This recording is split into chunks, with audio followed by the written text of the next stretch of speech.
Platón nació en 427 a.C. en Atenas. Discípulo de Sócrates, escribió una gran cantidad de diálogos, en la mayoría de los cuales puso a su maestro como personaje central. Platón desarrolló una teoría según la cual todas las cosas particulares pueden entenderse en virtud de participar de ideas universales. Estas ideas son el objetivo de la filosofía. Con este planteo, Platón inauguró nada menos que el pensamiento metafísico occidental.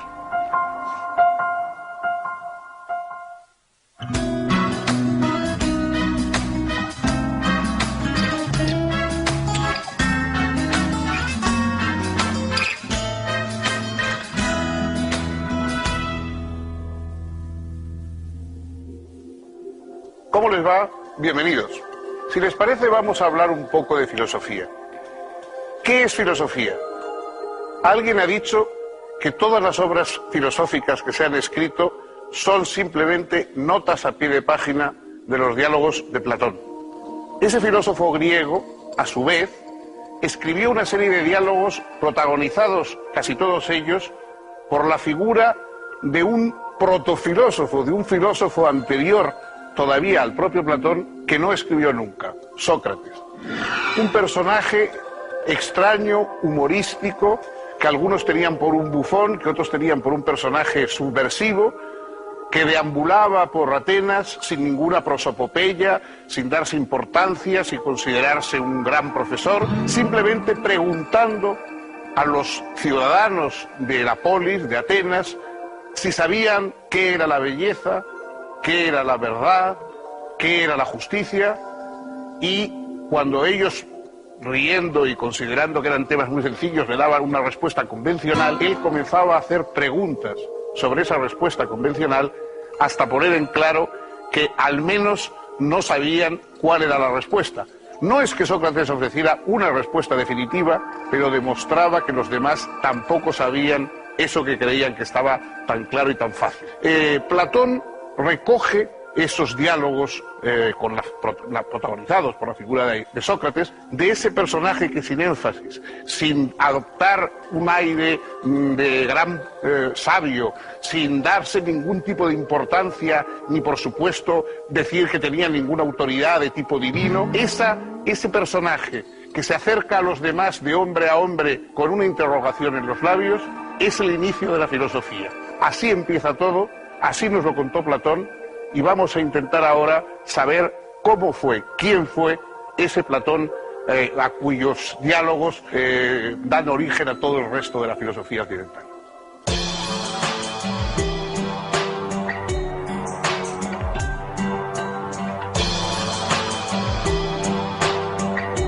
Platón nació en Atenas en el año 427 a.C., en el seno de una familia aristocrática. Fue testigo de la guerra del Peloponeso, entre Atenas y Esparta, en la que llegó a combatir, y también de la decadencia ateniense, sacudida por una tiranía oligárquica primero y por una democracia populista y demagógica después.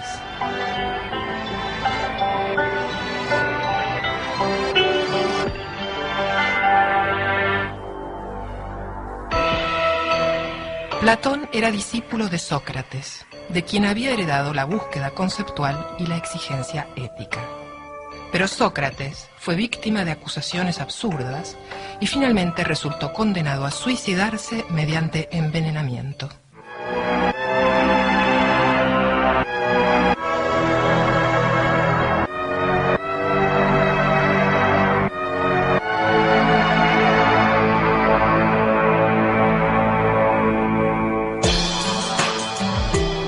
Preocupado por la crisis moral y política ateniense, Platón puso todas sus energías en tratar de establecer entre sus conciudadanos un ideal de justicia y de respeto por la verdad.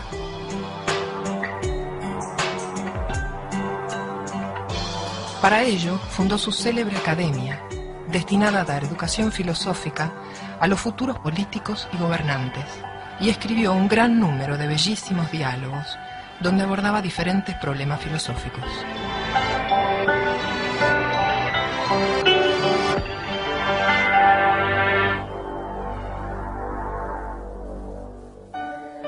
Los diálogos se pueden dividir en tres grandes grupos. Los diálogos tempranos, en general, plantean un problema y terminan sin dar una respuesta concluyente. Son los más fieles al espíritu socrático. Más que solucionar un problema determinado, aspiran a revelar lo problemático de nociones que habitualmente se adoptan sin reflexión.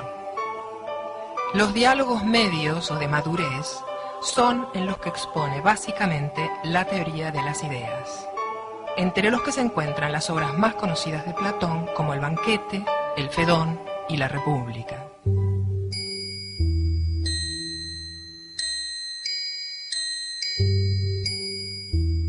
Las ideas, según Platón, son objetivas, eternas y universales.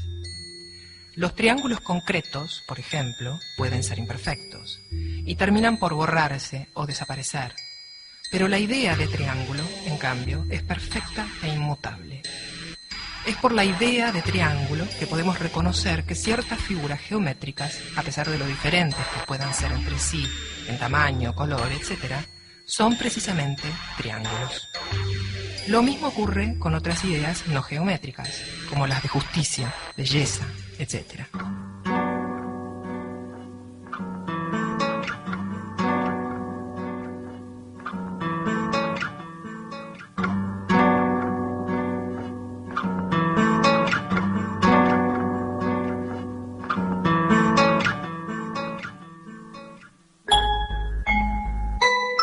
Los diálogos tardíos o de vejez, finalmente, expresan una reformulación de su filosofía.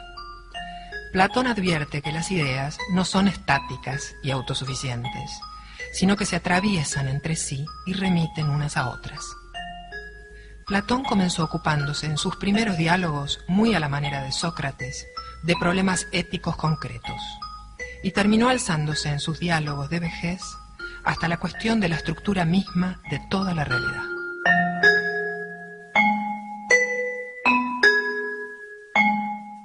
Una de las cuestiones centrales de la filosofía, a partir ya del propio Platón, ha sido buscar qué tienen en común las cosas detrás de su aparente diversidad. Nosotros vemos que hay una infinita diversidad de cosas distintas y algunas de ellas las agrupamos en una especie de clases o colectivos. Hablamos de árboles, de hombres, de peces, de estrellas, y quiere decir que esa diversidad de cosas tiene algo en común. Ese algo en común que tienen las cosas de un mismo género, de un mismo rango, es lo que más o menos Platón llama idea. Las ideas son algo así como los arquetipos a partir de los cuales se diseñan toda la diversidad de un grupo de cosas. Todos los hombres, todos los peces, todos los árboles, las plantas, lo que se quiera. Es decir, cualquier género que uno quiere tomar. Eso es lo que hay que buscar. Eso no es aparente, no se ve. Es decir, nosotros vemos la diversidad de las cosas diferentes, nunca vemos la idea, el concepto. Por eso Platón supuso que esas ideas, esas categorías arquetípicas a partir de los cuales se organiza la realidad, pertenecen a otro orden, a un orden que da sentido al nuestro, pero que está más allá de él. Eso es lo que sale a buscar ese huido de entre los hombres que va a buscar las ideas para mirarlas frente a frente. Los demás, en el fondo de la caverna, están sometidos a ver puras sombras o sombras de sombras incluso, hasta que rompen la cadena, es decir, hasta que se ponen a pensar, porque la forma de liberarse por parte del ser humano es entregarse al pensamiento, y salen afuera a mirar las ideas frente a frente. Esa experiencia de liberación es lo que en su apología Sócrates, a punto de ser condenado a muerte, él dice: una vida sin examen no merece la pena de ser vivida. Es decir, una vida sin que en un momento rompamos con la rutina, con las sombras y salgamos a buscar las ideas en sí mismas, no merece la pena de ser vivida. Este es el criterio filosófico a partir del cual nace toda la trayectoria del pensamiento occidental.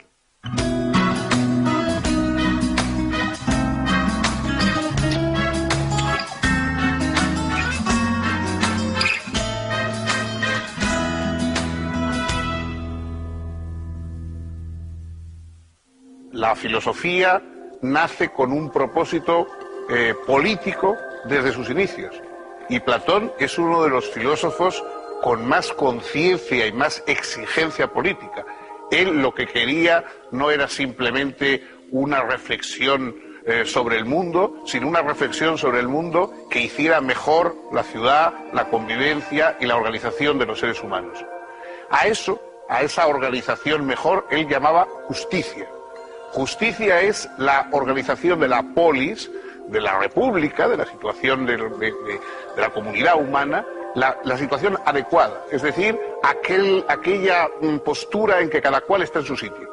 La justicia es que cada cual tenga lo que le corresponde y que cada cual desempeñe el papel que mejor le puede ir en la colectividad. Y sobre eso Platón reflexiona en uno de los diálogos, quizá el más famoso de todos sus diálogos, La República, en la que lo que se plantea es en qué consiste verdaderamente una ciudad bien organizada. El régimen pensado por Platón es rígido. De hecho, en un momento incluso dice que hay que desterrar a los poetas de la ciudad porque los poetas mienten mucho, porque los poetas cuentan y hablan solamente de pasiones y de situaciones subjetivas, y los seres humanos olvidan que la dimensión más importante de sus vidas es la colectiva, es la que comparte con los demás, no la subjetiva. Algunos, Popper por ejemplo, han dicho que Platón es incluso el padre de los estados totalitarios, porque a pesar de lo lejísimos que estamos, naturalmente, del totalitarismo moderno, pero hay una vocación ordenancista, autoritaria, rígida, en el planteamiento cerebral que hace Platón.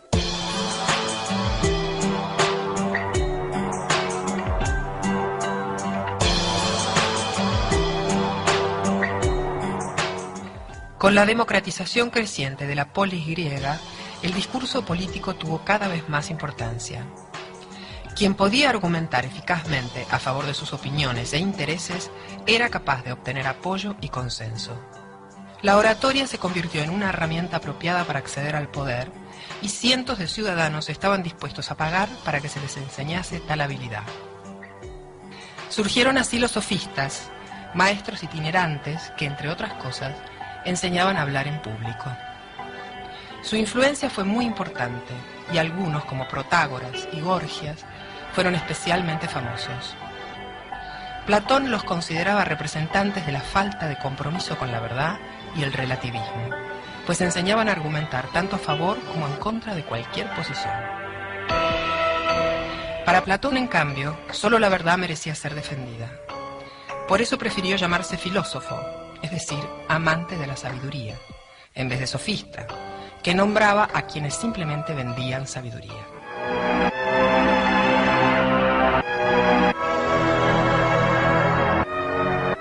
Nada había en la filosofía anterior a Platón que permitiera prever su concepción. Los filósofos anteriores solo habían tratado de explicar la naturaleza física. Pero ahora, a partir del pensamiento platónico, la ética, la política y la estética encontraron también su lugar en la reflexión filosófica, al lado de la tradicional pregunta por la realidad física y los problemas del cambio y la permanencia que habían ocupado ya a Heráclito y Parménides, entre otros.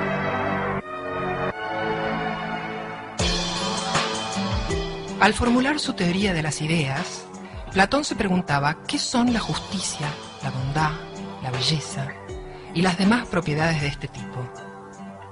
Con este preguntar abre nada menos que el pensamiento metafísico occidental. Platón expone que para que pueda plantearse que algo tiene una propiedad, tiene que haber esa propiedad. Pero ella no está en ninguna parte, ni es percibida por los sentidos. Para Platón se trata de que hay una idea de justicia, que no se agota en ningún acto particular, justo o injusto. Si no hubiera una idea de justicia, no podría llamarse justo a ningún acto. Del mismo modo, podemos encontrar bellas diferentes cosas, pero coincidimos en la idea de belleza, que afirmamos de unas y que negamos a otras.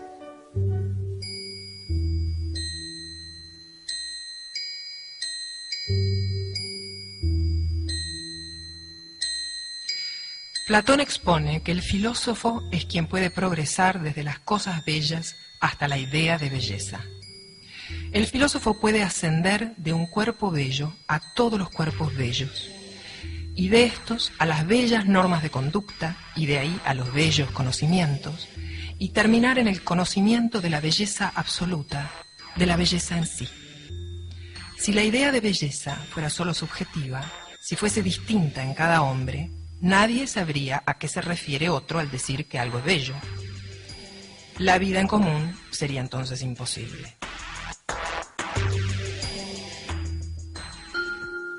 Esa vida en común exige, según Platón, que podamos compartir algunas ideas que están en la base de toda comunicación. En particular, la idea de justicia. Pueden variar nuestras valoraciones respecto de qué cosas son justas y cuáles no, pero no puede cambiar aquello por lo que persisto en llamar justas a algunas conductas. Es porque hay una idea eterna, objetiva y universal de justicia, que es posible alcanzar consensos éticos o políticos.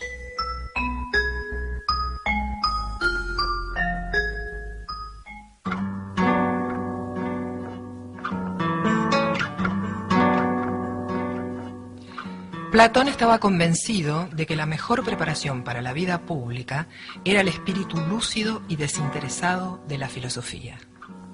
Con ese propósito había fundado en Atenas, en el año 388, lo que se podría llamar la primera universidad de Europa. Ubicada cerca del santuario consagrado al héroe Academo, había recibido el nombre de Academia. A ella concurrieron jóvenes de Atenas y de otras ciudades para aprender no solo filosofía, sino también matemáticas, astronomía y ciencias físicas y naturales. Antes de crear la academia, Platón había intentado hacer un filósofo de Dionisio de Siracusa. La aventura finalizó en el año 388 con Platón ofrecido a la venta en un mercado de esclavos, ocasión en que un amigo lo compró para liberarlo. Cuando 20 años más tarde el tirano falleció, lo sucedió en el trono de Sicilia su hijo Dionisio II, quien invitó a Platón a su corte por una temporada. El filósofo volvió una vez más a Siracusa con la intención de hacer del joven Dionisio II un rey filósofo. Platón presentó un proyecto de constitución que fue desechado por Dionisio II. Aconsejó la organización de una confederación de ciudades contra la amenaza de Cartago, que jamás fue instrumentada, y requirió la amnistía para los opositores políticos del joven tirano, lo que fue desestimado. Platón se vio obligado a admitir que no podía pretender que los gobernantes fuesen lúcidos y desinteresados. En el último de sus diálogos, titulado Las leyes, abandonó la noción del rey filósofo y confió a la organización legal lo que ya no podía esperar de la sabiduría de los individuos. Este es el diálogo más extenso, un diálogo donde Platón ofrece un segundo modelo de Estado, después del de la República, pero un modelo pautado exclusivamente por leyes, a diferencia del modelo de los diálogos medios, donde importa sobre todo que los filósofos gobiernen y pareciera que la ley ocupa un lugar secundario. En su último diálogo, Platón deposita la esperanza de un orden político justo y armonioso en el adecuado ordenamiento jurídico.